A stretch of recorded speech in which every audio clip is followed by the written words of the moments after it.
So let's go and see what these two players are up to. It's Sultai midrange versus 4-color midrange.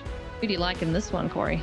Ooh, that is a grind right there. But the main reason to play Sultai is to have a better matchup in the mirror, because Yasharn, plain and simple, just is not good against Sultai. So I got to give the slight edge to the Sultai deck. But with being up a game from Sebastian Pozzo, you know, it is anyone's match. Well, let's get things underway here. We see Uro, Narset, and Hydroid Crisis in hand for Jan-Moritz, Merkel. Sebastian Pozzo on the other side of the battlefield. These Planeswalkers, they just love showing multiples, don't they? They absolutely do. And hearing that Merkel won his very first Pro Tour yesterday on coverage, that blows my mind. That has to just be the most welcome to the tour aspect I've ever seen. That is so cool. You know what you should do after you win the very first Pro Tour you play in? Retire? Yes. yeah. Undefeated. But Ailey, have you ever played Magic? It's kind of fun, you know? I do not want to retire after one event. I want to play all of them from then on. It is quite fun, and it's a very hard game to put down, that's for sure.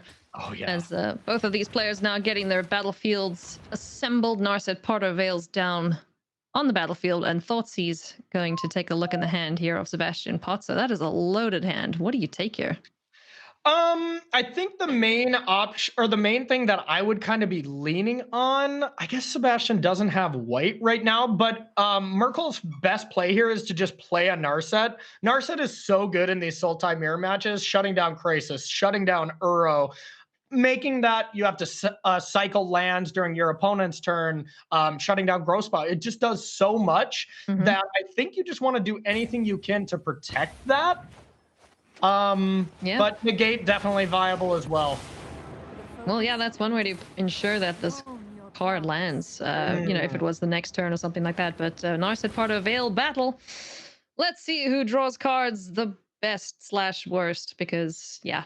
Such a heads up play here from Merkel, just saying, okay, I'm going to have 2 activations of Narset plus a draw step to find my best card in this situation, which is Nissa. And there was one card that was standing in the way, and that was a negate, but a Thoughtseize off the top.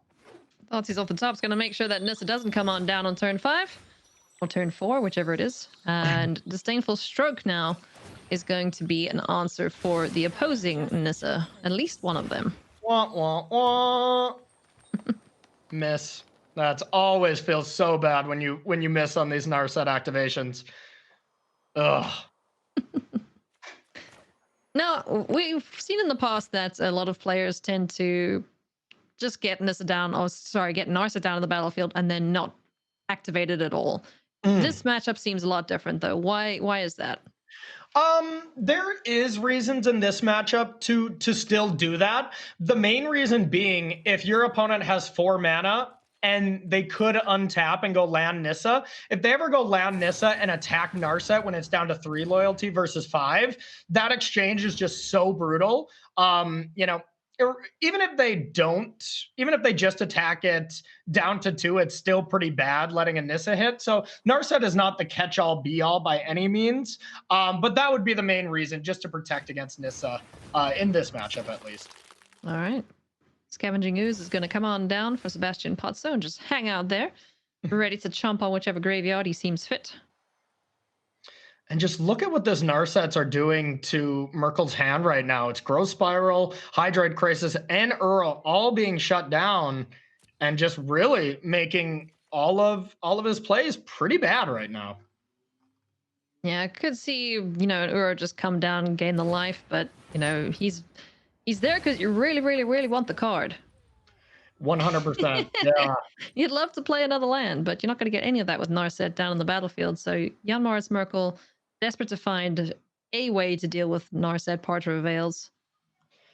And one of the best ways to deal with it is Shark Typhoon, to just be able to cycle on your opponent's turn and then attack it and then kind of unlock your spells. We only see 2 of those from Merkel, and then we got 3 from Sebastian Pozzo. Those are the cards they really want to find right now. So Scavenging Ooze takes care of the Narset unlocking any card draw shenanigans from Sebastian Pozzo's side of things. Has that growth spiral and the Hydroid Crisis in hand. We're going for a growth spiral now. Definitely Kin. Now that Narset's off the battlefield, we do have just, Pozzo's hand is a little bit more unlocked. A land is exactly what he wanted there. Even a white land to have these Mythos in full form there. So a nice pickup there. Yeah, very nice indeed. Thoughtseize going to take a look in hand here and see problems in multiples. 2 Nissas, 2 Mythos of Nethroi, and a Hydroid Crisis. This one makes sense. Oh, sorry to interrupt you there. This one makes a lot of sense to take one of these Nissas because now you have an answer to the other Nissa, and that is by far the best card in Sebastian Pozzo's hand. Yeah, for sure. The Nethroi are fine. You know that you can play around it. You're not too sad if you lose these creatures that give you value as they enter the battlefield anyway. So yeah. But having an answer and Disdainful Stroke for that Nissa is going to be big here for Jan-Moritz Merkel. Absolutely.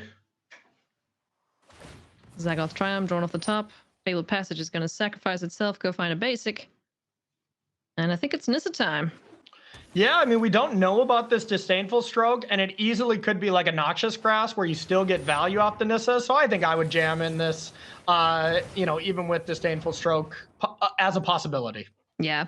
You certainly want to follow up a Nissa with a Hydroid Crisis, so it makes sense to go for Nissa first and then try and get the max value Crisis that you can. But unfortunately, not meant to be with a Disdainful Stroke, as we go to combat and Scavenging Ooze chips in for another 2 points of damage. Oi. Hello, Hydroid Crises.